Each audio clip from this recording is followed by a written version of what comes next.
Làm ơn khống chế cảm xúc, đừng phản ứng mạnh như vậy được không? Nè, tôi là người bình thường, đừng như nhộng xuất hiện trước mặt cô sẽ có phản ứng sinh lý bình thường mà. Khống chế làm sao? Thì anh nhìn dưới đất đi, tôi đâu phải đàn ông, làm sao biết cách khống chế.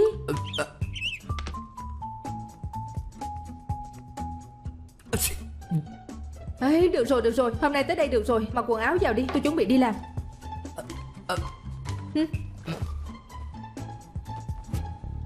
Nếu hôm nay không được chút báo đáp nào á, tôi sẽ không có về đâu. Không có tâm trạng, để lần sau đi. Không được, nếu không sẽ không có lần sau. Ấy, sợ anh rồi, vào phòng trước đi. Được. Nè. Hả? Sao nữa đây? Hết bao cao su rồi. Tôi biết cô sẽ nói vậy mà. Tôi có. Xem ra dùng tới sáng mai vẫn chưa có dùng hết đâu. Đây là mùi gì vậy? Đây là mùi dâu mà cô thích nhất đó. Nhưng mà Don nè, tôi muốn có bầu không khí lãng mạn một chút. Anh có vui lòng đồng ý chút yêu cầu nhỏ của tôi không? Đã đủ lãng mạn chưa? Cũng tương đối rồi. Anh thổi xong 2 cái nữa chúng ta vào phòng thôi.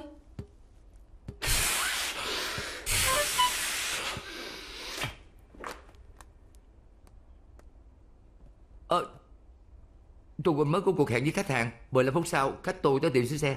Vậy hả? Vậy đành chịu thôi, công việc quan trọng hơn, anh đi trước đi. Xin lỗi nha.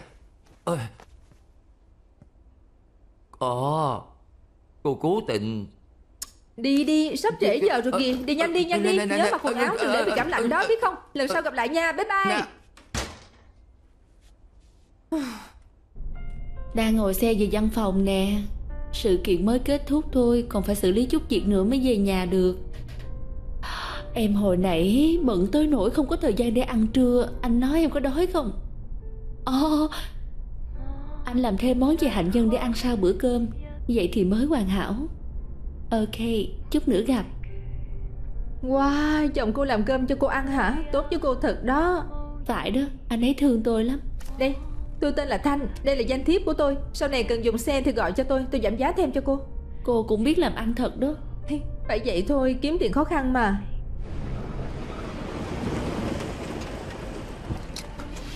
Nhớ gọi cho tôi nha. Bye.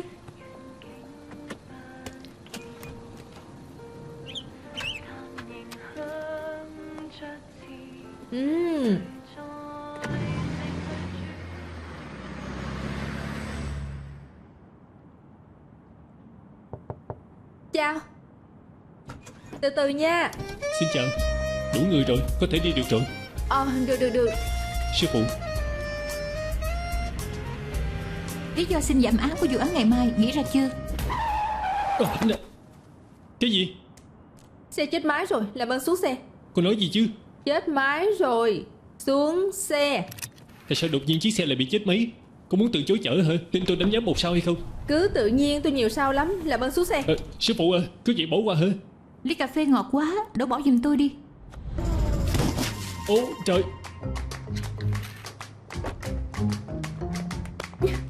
Cô cố tình kiếm chuyện.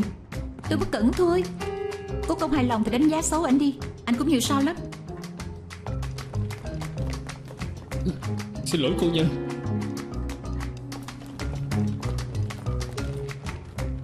Con nhỏ xấu xa. Đúng là con nhỏ xấu xa. Nhiều người chết không thấy cô chết.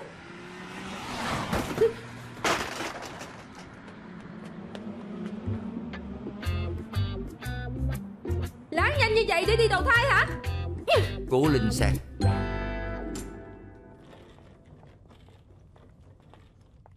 Xong rồi. Đã đánh giá 1 sao. Tôi đăng cả biển số xe lên diễn đàn thảo luận nữa. Sau đó cho cô ta lên báo, xem cô ta làm ăn như thế nào. Sao vậy sư phụ? Hiểu rồi. Ít sữa, ít đường. Nhưng mà sư phụ à, tôi có vấn đề này rất là thắc mắc. Nữ tài xế lúc nãy có phải có hiềm khích gì với cô hay không vậy? Mèo có 9 cái mạng nhưng cuối cùng vẫn phải chết. Lý do là gì? Tôi biết, hiếu kỳ hại chết mèo. Pha cà phê. Sao trễ vậy sao ông? Ông muốn cà phê không? Không cần đâu, cảm ơn. Thầy tưởng con học xong không về đây chứ? Ngày mai kết thúc vụ án rồi, muốn xử lý cho xong. Vậy còn sư phụ, có ít khi thấy thầy về trễ như vậy. Thầy nhớ còn chai rượu vang ngon trong phòng nên trở về lấy. Định là tối nay mời luật sư Du uống đó. Con biết rồi đó, cũng tại con mà đến bây giờ luật sư Du vẫn chưa hả được cơn giận đó. Do khách hàng không hài lòng với biểu hiện của anh ta mới tìm con tiếp nhận. Con đã cố tình kêu người nâng cao phí luật sư, nhưng khách hàng thấy mắc vẫn mua tìm con. Sư phụ à, thầy cảm thấy con nên làm thế nào? Con nói như vậy thầy đỡ bị lỗ chai rượu vang rồi. Hay là thầy muốn lấy cái cớ để tìm người uống rượu chung với thầy hả? Con càng ngày còn giống mẹ của con nha. Không biết kiêng nể ai, sư phụ cũng dám chọc nữa hả? Phải rồi, đừng có làm khuya quá. Con chịu khổ được chứ, đệ tử của con chịu không được đâu. Lúc con làm đệ tử của thầy á, thầy hình như không nói như vậy với con đâu. Chúc may mắn. Sư phụ. Lý do cầu xin. Hả? Vẫn chưa nghĩ ra. Trước khi trời sáng vẫn chưa có thì tự nghĩ lý do cầu xin cho chính mình. Alo, 20 phút nữa gặp. Đi. Bà Âu Dương. Con trai tôi, Brian. Brian, luật sư Cố đã tới. Con hãy kể chi tiết quá trình sự việc cho cô ấy nghe đi. Vào khoảng 1 tiếng đồng hồ trước, tôi đang lái xe tới dự tiệc của một nhóm bạn. Nhưng khi tới giao lộ có tín hiệu đèn giao thông, đột nhiên có một người xông ra ngoài. Tôi hoàn toàn không kịp phản ứng. Sau đó tôi đụng trúng anh ta. Tôi không muốn đâu. Mami à, con xin lỗi nha Mami. Anh bình tĩnh lại đã. Có vài vấn đề anh nhất định phải trả lời tôi. Anh suy nghĩ kỹ. Lúc đó anh có vượt đèn đỏ không? Không có hay là không biết? Lúc đó chuyện xảy ra quá nhanh, tôi không dám khẳng định. Có chạy quá tốc độ không? 60, 70 gì đó. Cho dù có vượt cũng chỉ vượt chút xíu thôi à. Trước khi lái xe có uống rượu không? Không, tôi không có uống giọt rượu nào. Khẳng định. Khẳng định. Sau khi đụng trúng người có xuống xe kiểm tra tình hình không? Sau khi đụng trúng người, tôi không biết phải làm gì. Tôi chỉ muốn lái xe về nhà nên không có. Vậy tức là bỏ trốn. Căn cứ điều lệ giao thông đường phố, sau khi xảy ra tai nạn, tài xế có trách nhiệm dừng xe và báo án ngay. Nếu gây tai nạn xong rồi bỏ đi thì hình phạt cao nhất là sẽ đi tù 12 tháng. Luật sư Cố, không cần biết mất bao nhiêu tiền, nói chung Ryan không thể đi tù. Ryan, anh vào rửa mặt đi. Tôi với anh tới đồn cảnh sát tự thú. Tự thú? Tôi vừa nói không thể để Ryan đi tù. Không còn sự lựa chọn nào khác sao? Có. Bà có thể chọn cách tìm luật sư khác giúp bà. Bây giờ không tự thú, sau này khả năng vào tù của anh ta sẽ càng cao. Người đàn ông đó đã chết. Phía cảnh sát cũng đã có nhân chứng chứng kiến. Bằng chứng trước mắt rất bất lợi cho Brian. Vụ này có thắng nổi không? Yên tâm giao cho luật sư Cố, cổ kinh nghiệm phong phú, chắc chắn không có vấn đề. Paul là luật sư cố vấn của tôi, anh ấy sẽ phụ trách vụ án này. Cô đây chưa là... trả lời tôi. Giúp con tôi thoát tội bằng cách nào? Tôi kêu anh ta tự thú được, đương nhiên tôi sẽ có cách. Bà Âu Dương, thay vì lo cho vụ án, bà nên lo lắng cho con trai. Brian, có sao không? Con thấy không khỏe lắm. Con muốn ói. Lên xe trước đi. Bà Âu Dương, nếu bà có thắc mắc chuyện gì có thể gọi cho Paul. Bảo Dương, danh thiếp của tôi. Tôi cũng về trước, liên lạc sau. Sư phụ à, cô thật sự tự tin vậy sao? Anh chàng này đã có tiền lệ nhiều lần chạy xe quá tốc độ, lần này còn có nhân chứng chứng kiến, muốn thoát tội cũng khó đó. Cậu có biết một chai nước hoa có bao nhiêu % nước không? Tôi không có thói quen dùng nước hoa. Là 95%. Làm trong ngành nghề này cũng giống như nước hoa vậy, 95% người qua ải một cách lừa dối, 5% còn lại mới là người thật sự có tài. Lúc họ nhận làm công việc thư kiện, không bao giờ hỏi câu hỏi vừa rồi của cậu. Cậu có đói không? Có muốn đi ăn khuya không? Dạ muốn, cảm ơn sư phụ. Không cần cảm ơn tôi, cậu đi ăn một mình. 15 phút sau về văn phòng, điều tra hành tung của nạn nhân Thôi Minh Hiền 3 tiếng đồng hồ trước vụ tai nạn và dữ liệu hoàn cảnh của nhân chứng Lý Thục Phân trong vòng 3 năm nay. Nhanh chóng đưa cho tôi. 3 năm hả? Sư phụ à, nhất thiết phải tìm tận 3 năm nhiều tới vậy hay sao? Sao hả? Cảm thấy không đủ hả? Đủ, 3 năm thì 3 năm. Nhân chứng Lý Thục Phân kết hôn với chồng 10 năm, 3 năm trước ly hôn, có cậu con trai 12 tuổi. Cô ta làm nhân viên vệ sinh trong một công ty vận chuyển. Vào hôm xảy ra tai nạn, cô vừa mới tan ca đi ngang qua hiện trường vụ án chuẩn bị đón xe buýt. Alo, Chị ơi, chị có thể cứu Tiểu Bạch được không? Nhầm số rồi. Chị Alison, em là Tiểu Băng nè. Ba má muốn ly hôn. Ba em không vui, muốn đem Tiểu Bạch vào sở người nông. Cổ của Tiểu Bạch bị thương rồi. Nó thường xuyên gãi, không biết có phải gãi trầy không. Chắc là bệnh da liễu, phải thoa kem rồi. Mami Daddy bận lắm. Chị à, chị giúp em mua có được không? Chị viết lại tên thuốc cho em và số điện thoại của chị. Em mua không được gọi cho chị được không? Em cảm ơn chị. Chị đang bận lắm không giúp em được. Em tìm ba mẹ em đi. Hồi nãy nói tới Lý Thục Vân đón xe buýt. Nói trọng điểm. Trọng điểm đó chính là vụ này xảy ra vào 2 năm trước, cũng rất nghiêm trọng. Kêu cậu tìm dữ liệu trong vòng 3 năm hiểu rồi đó. Sư phụ đúng là hay thật đó, chưa đoán đã biết rồi. Tôi đi ra ngoài trước. Tiếp tục. Hả? Còn nữa, lai lịch nạn nhân Thôi Minh Hiên sau khi kết hôn không có con, không gặp tai nạn thì chỉ có một mình. Trước khi gặp tai nạn, anh ta làm gì? Nạn nhân làm trong một công ty thương mại, thường ngày tan ca có thói quen về bằng xe của đồng nghiệp, nhưng hôm đó không có. Nghe nói có hẹn với một người bạn nữ giới, đồng nghiệp còn cười anh ta, nói anh ta muốn vụng trộm. Cô ta là người cuối cùng mà nạn nhân gặp. Không sai. Tiếp tục tìm hiểu thêm. Tôi muốn biết cô ta là ai, làm việc gì, mối quan hệ với nạn nhân. Còn nữa, tìm xem gần đó có máy quay an ninh ghi lại cảnh họ gặp nhau để làm gì không. Nhưng mà cho dù có, muốn lấy cũng không phải dễ. Lỗ tai của cậu có vấn đề gì không? Cô đang muốn nói câu nào? Bà Âu Dương đã nói không cần biết phải mất bao nhiêu tiền, Ryan cũng không được đi tù. Hiểu rồi. Hiểu thì đi làm đi. Có cần tôi dẫn cậu đi tham quan một vòng không? Dạ rõ sư phụ.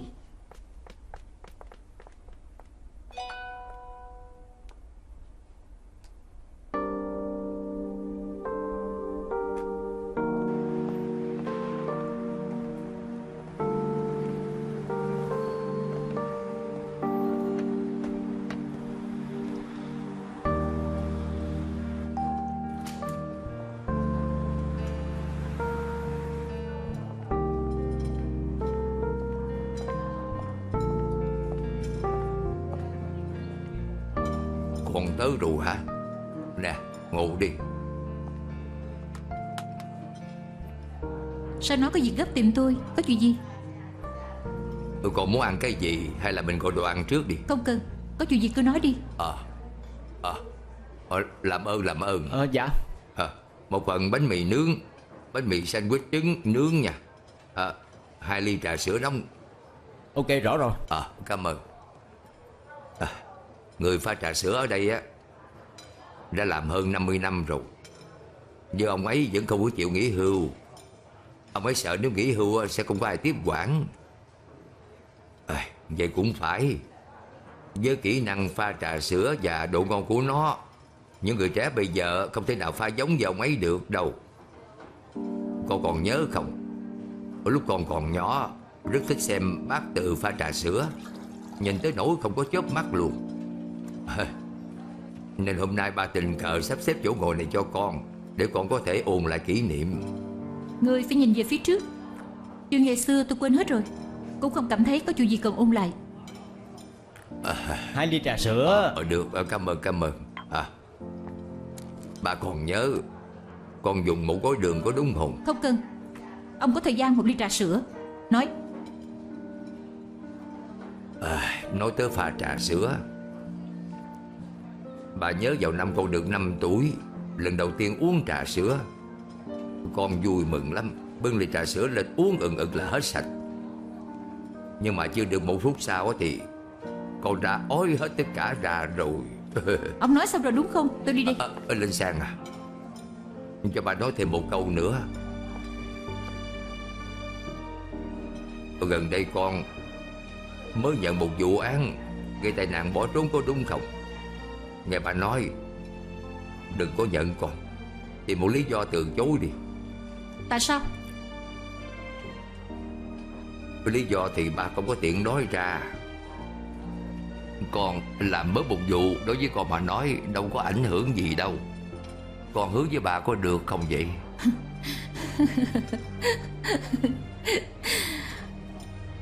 Xin lỗi nha. Khi tôi đã nhận làm rồi tôi sẽ không từ bỏ đâu. Không có chuyện gì nữa hả?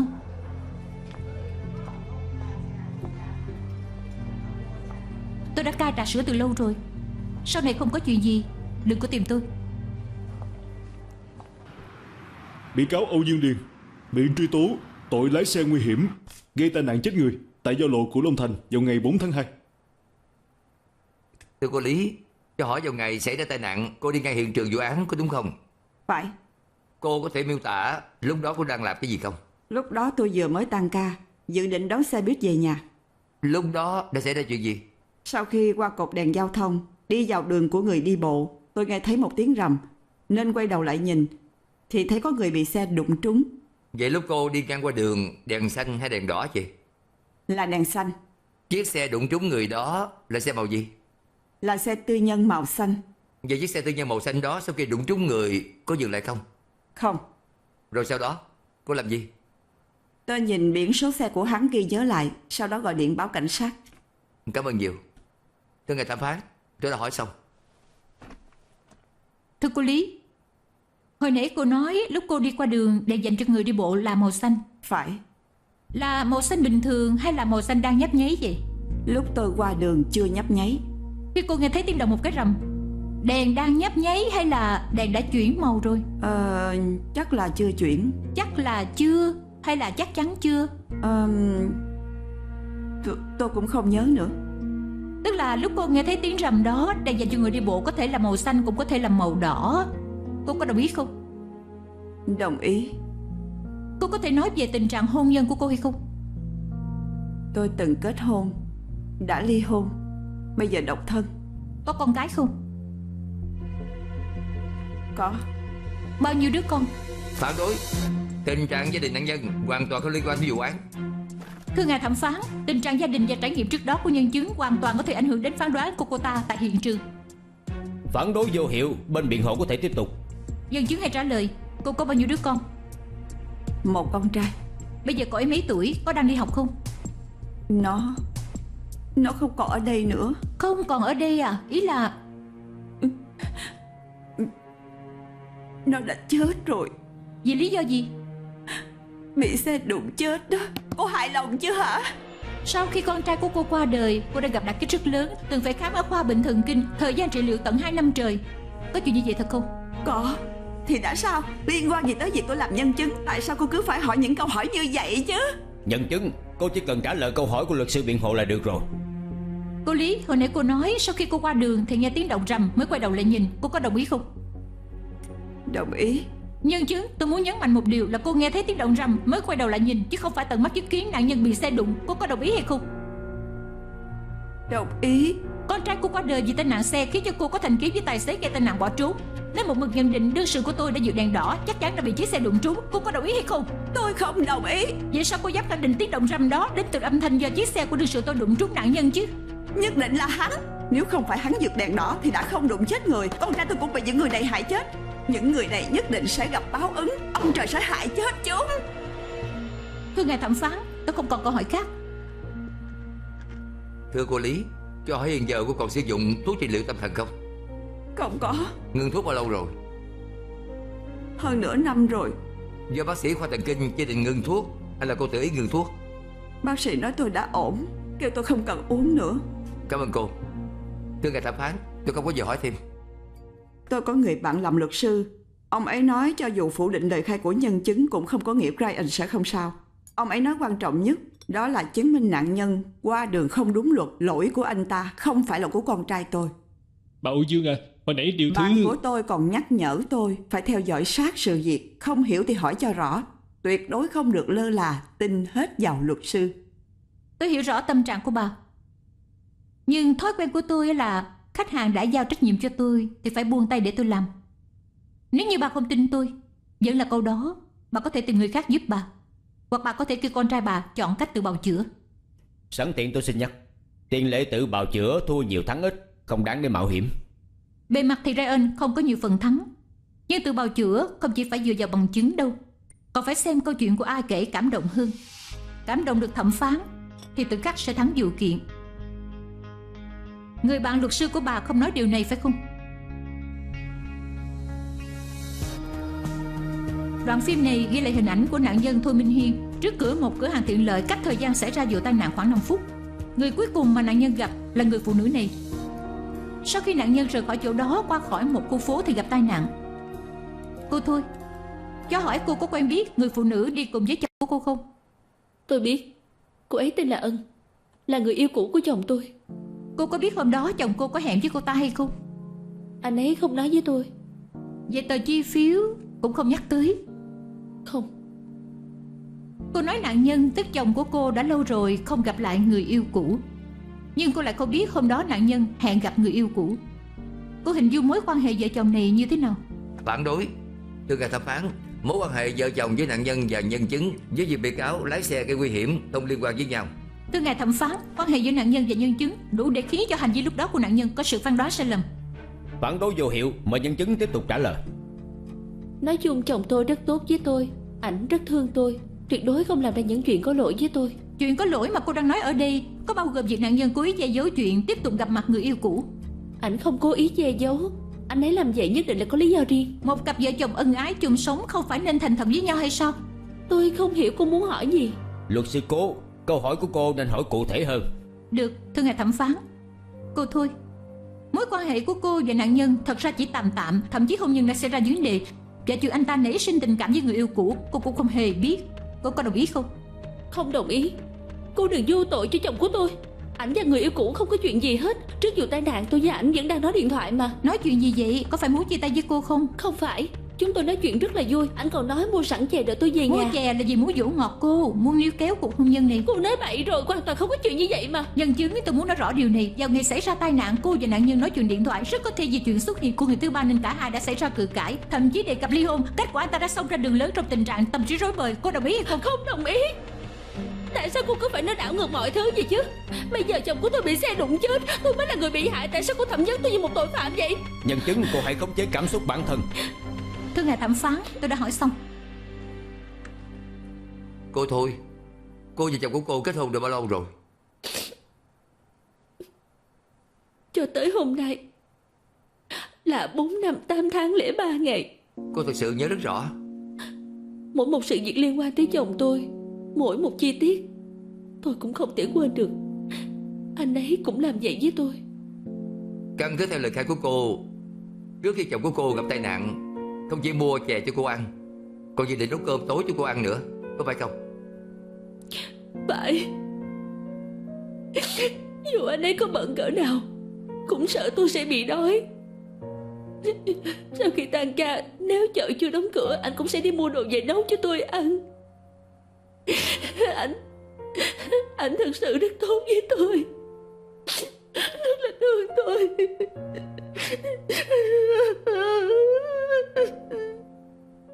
Thưa ngài thẩm phán, tôi đã hỏi xong.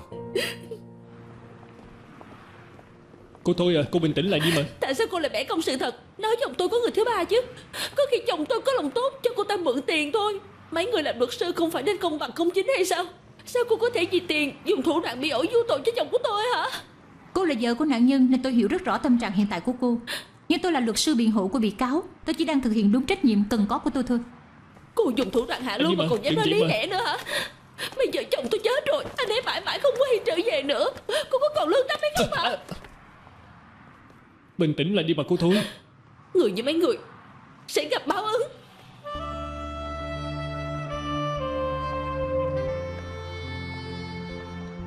Sao vậy? Còn chưa đi? Có cần đi bệnh viện không? Cậu đừng nói với tôi là cậu đồng cảm với cô ta nha. Sư phụ à, tôi... Nếu thật sự như vậy, cậu không thích hợp làm ngành này. Xin lỗi sư phụ. Tôi đang ở bãi đổ xe Blue Mark Mall. Cô mau tới đây ngay lập tức. Alo? Chị ơi, em là Tiểu Băng nè. Bà Lưu đang gặp rắc rối ở bãi đậu xe Blue Mark. Cậu tới đó trước. Dạ đó sư phụ. Tiểu Băng, chị đã bảo em gọi cho ba mẹ em rồi mà. Ba em nói ngày mai sau khi tan ca sẽ đem Tiểu Bạch đi sở người nông. Nếu chị không cứu nó thì nó sẽ chết đó. Có phải chị cần tiền không? Em đã giành được 5.000 đô tiền lì xì, em đưa hết cho chị. Xuống xe, cô đừng tính bỏ đi nha. Xuống xe đi. Nè, tôi kêu cô xuống xe. Cô xuống xe ngay cho tôi. Mụ già xấu xí. Xin chào bà Lưu, tôi là đệ tử của luật sư Cố, tôi tên là Trôi. Luật sư Cố đang tới đây nè, khoan đó bà Lưu. Hay là bà nói tôi biết vừa rồi đã xảy ra chuyện gì đi. Cả hai bình tĩnh, từ từ nói chuyện được không? Dạ. Cậu vừa nói cái gì hả? Cái gì mà tôi không bình tĩnh? Tôi không chịu nhường bước sao? Sư phụ. Bà Lưu. Lên xe.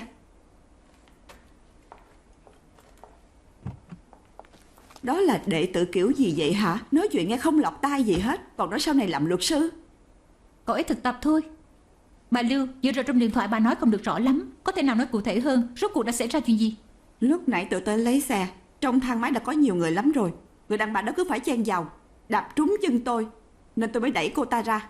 Không ngờ cô ta cứ đuổi theo tôi, bắt tôi phải xin lỗi. Tôi đẩy cô ta ra định lái xe đi về. Vậy là cô ta nổi điên, chặn đầu xe không cho tôi đi. Bảo vệ cũng không ngăn nổi cô ta. Ở đâu ra loại người ngang ngược như vậy? Nếu cô tới trễ 15 phút, tôi đã lái xe đụng cô ta rồi. Cô ta làm bà bị thương ở đâu? Đó, cô nhìn tay tôi đi, cô ta làm đỏ hết rồi. Vậy còn bà? Dĩ nhiên tôi phải tát cô ta một bạt tay. Bà muốn tôi làm cái gì? Kiện cô ta tội hành hung, nhốt người trái phép. Không cần biết bao nhiêu tiền tôi cũng phải kiện tới cùng. Bà Lưu à, bà cũng có ra tay, điểm này rất bất lợi cho bà. Hay là gì, tôi giúp bà kêu cô ta tránh ra không gây chuyện nữa. Chuyện này coi như bỏ qua được không? Chó khôn không cản đường. Nếu cô ta chịu tránh ra, tôi sẽ không kiện nữa. Bà Lưu, lắc tay của bà đẹp quá. Tôi đấu giá được vào tuần trước đó. Có thể cho tôi mượn một chút được không? Hả? Cô cẩn thận một chút nha, mắc lắm đó. Xin chào cô, tôi họ Cố, là luật sư đại diện cho bà Lưu. Bà Lưu nói cô làm bà ấy bị thương trước, giận quá nên mới tát cô một cái. Có phải cô vẫn muốn truy cứu đến cùng?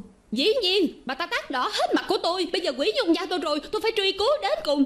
Không thành vấn đề. Nhưng vừa rồi lúc cô nắm lấy tay bà ấy, không chỉ khiến cổ tay bà ấy bị thương, còn làm rơi mất một trong những viên đá trên lắc tay bà ấy. Chiếc lắc này vốn dĩ có 4 viên đá quý, bây giờ mất đi 1 viên. Vì vậy cho dù cô hả được cơn giận vì bà ấy chịu xin lỗi, cô cũng phải bồi thường tổn thất của viên đá quý này. Chà, tiền tôi không có thiếu, đền thì đền thôi. Theo định giá thì chiếc lắc này khoảng 1 triệu đô la Mỹ, mất đi 1 viên tức là khoảng 250.000 đô la Mỹ. Báo cảnh sát, có chuyện gì giải quyết trên tòa án? Đợi đã. Con người của tôi rộng lượng lắm à, sẽ không vì chuyện cỏn con này mà tính toán với loại người đó đâu. Cẩn thận nha mụ già.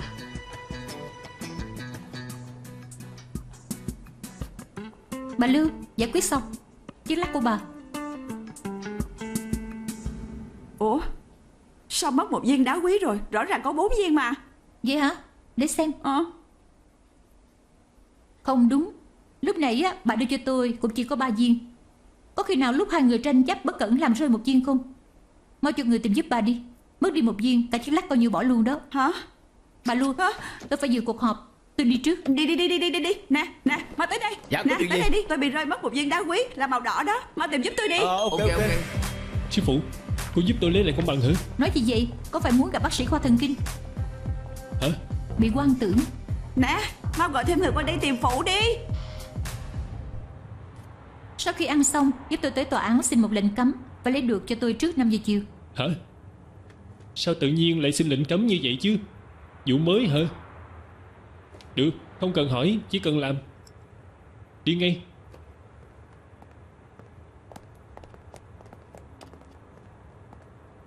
Luật sư Cố, có làm việc cô ăn trưa chứ? Không phiền. Ngồi đi. Chuyện gì vậy? Cô nàng người yêu cũ từng gặp mặt nạn nhân lần cuối cùng đó. Vốn dĩ tôi muốn tìm cô ấy ra tòa cho lời khai. Ai ngờ cô ta đột nhiên mất tích, hoàn toàn không liên lạc được. Xem ra cô ta không thể ra tòa được rồi. Vậy sao? Những chuyện này anh thông báo với tôi bằng văn bản được rồi. Đâu cần phải đích thân đến nói tôi biết. Alison, rốt cuộc là cô hay là cô nhờ người khác khiến cô ta không thể ra tòa không? Anh muốn tôi trả lời sao? Ngày xưa sư phụ của tôi thường hay nói với tôi, pháp luật là trò chơi của người nhiều tiền. Lúc đó tôi không tin. Nhưng khi tôi làm trong ngành này đủ lâu, tôi cảm thấy những gì thầy ấy nói thật sự rất có lý. Những điều này anh nên nói cho sư phụ của anh biết. Tôi nghĩ anh tìm lầm đối tượng rồi. Nhưng con người của tôi rất cố chấp. Tôi vốn vẫn tin rằng pháp luật là công bằng. Peter, anh vào ngành này bao lâu rồi? 15 năm. Vậy... Không, tôi lo là anh phải cần thêm 15 năm mới có thể nhìn rõ sự thật. Thành thật mà nói, lúc vừa vào ngành này tôi cũng nghĩ giống như anh. Nhưng rất nhanh tôi đã biết được pháp luật không chỉ là những văn bản giấy tờ mang màu trắng và đen. Mọi người đừng quên rằng bị cáo đã nhiều lần có tiền lệ này. Hơn nữa có nhân chứng khẳng định anh ta đã vượt đèn đỏ. Và chuyện càng không thể tha thứ đó chính là sau khi bị cáo gây tai nạn rồi, bỏ mặt nạn nhân ở đó. Một loạt sai lầm của anh ta không chỉ khiến cho một người qua đường vô tội mất đi mạng sống quý giá, còn làm tan rã cuộc sống gia đình của một cặp đôi hạnh phúc nữa. Thưa ngài thẩm phán, bị cáo tuyệt đối đúng là người có tội. Nhằm cho thấy sự công bằng, xin ngài thẩm phán định tội bị cáo lái xe nguy hiểm gây ra tai nạn chết người, tội danh thành lập, làm sự răn đe.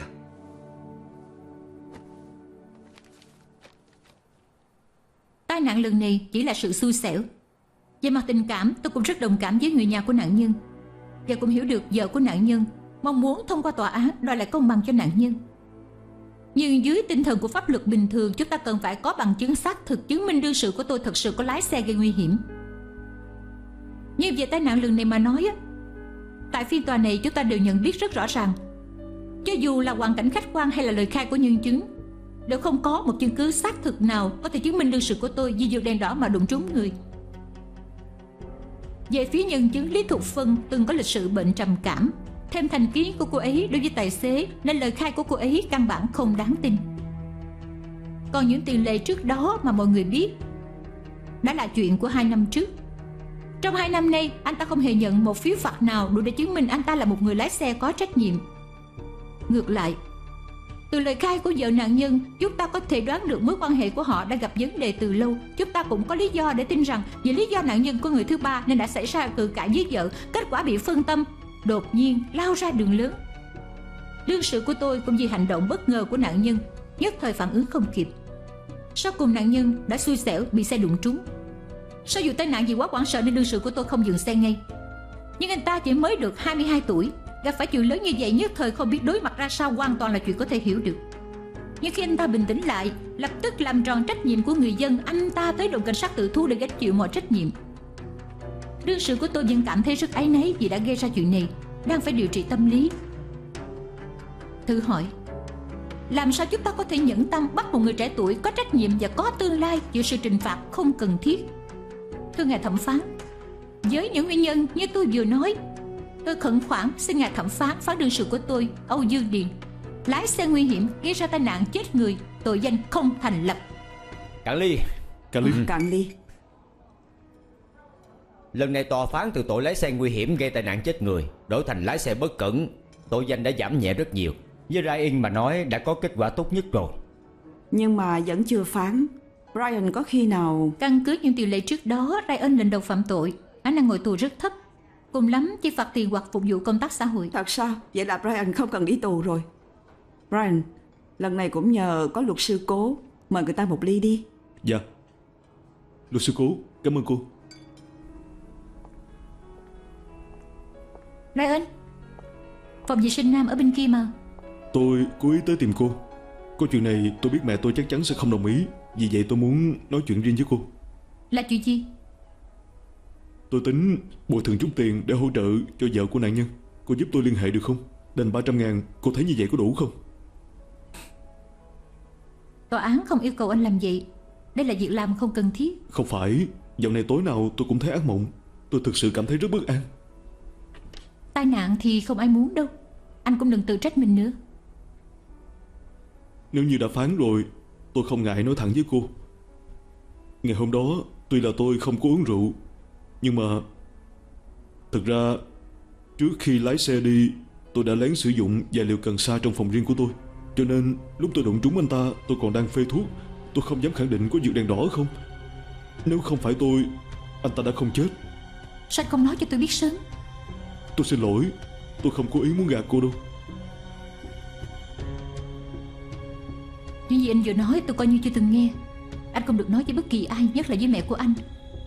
Con nghe rõ chưa?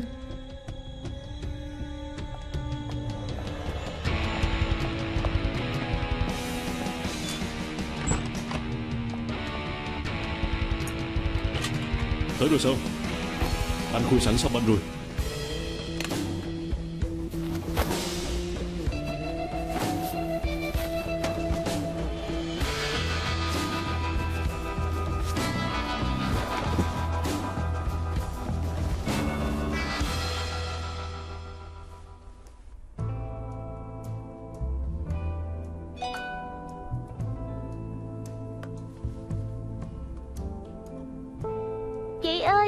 không sao rồi. Cảm ơn chị nha.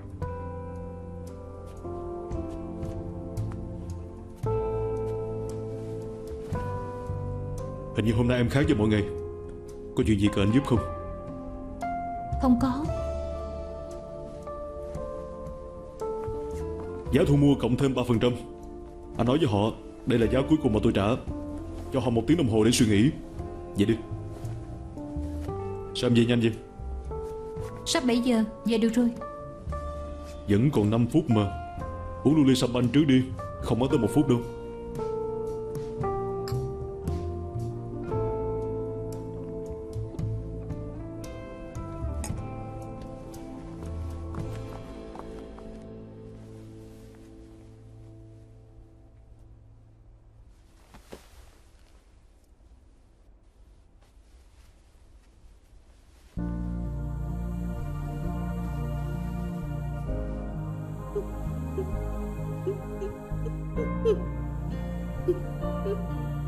Bà xã, em về rồi sao? Ông xã, Anh đã làm món chè hạnh nhân trứng mà em thích ăn nhất nè. anh về là tốt rồi. Anh về là tốt rồi. Em khờ quá đi. Ngày nào anh cũng về nhà mà. Anh hứa với em đừng bỏ rơi em một mình nha. Anh không được rời xa em. Em không cho phép anh rời xa đâu. Biết rồi. Sao tự nhiên anh lại rời xa em chứ? Ngoan, anh lấy trứng chè hạnh nhân cho em. Anh không được đi. Em nghe điện thoại trước đi. Anh vào lấy chè, chúng ta cùng ăn nha.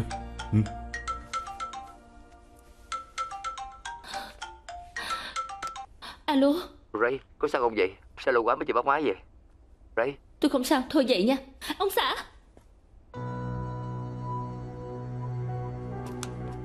Ông xã. Ông xã.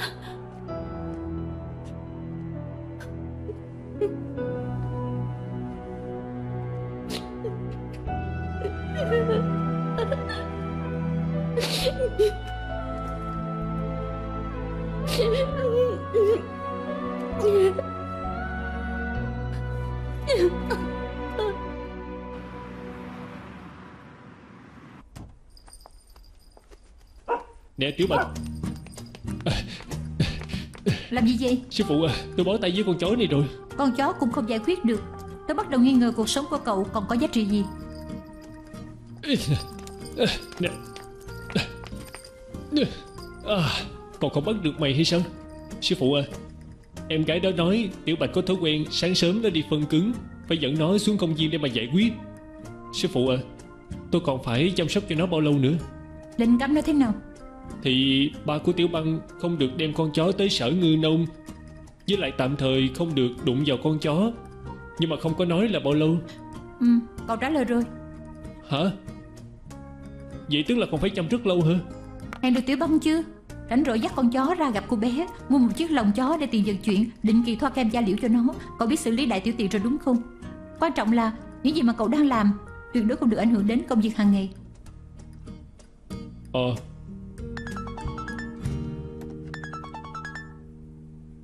Alo, tôi đi.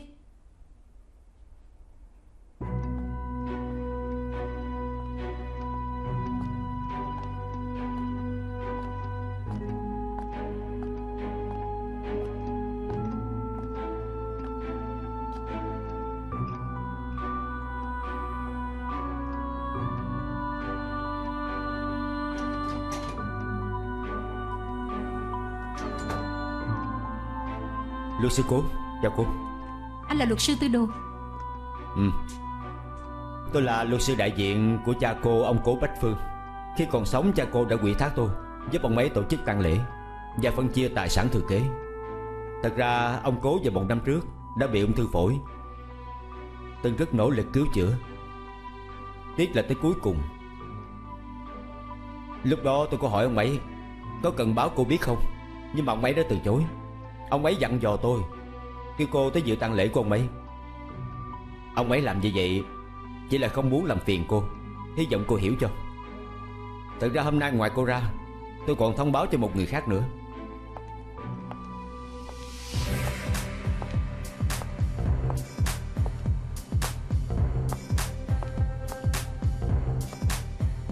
Tôi tin là hai vị đã gặp nhau rồi, chỉ là không biết thân phận thật của đối phương. Thật ra hai vị là chị em cùng cha khác mẹ.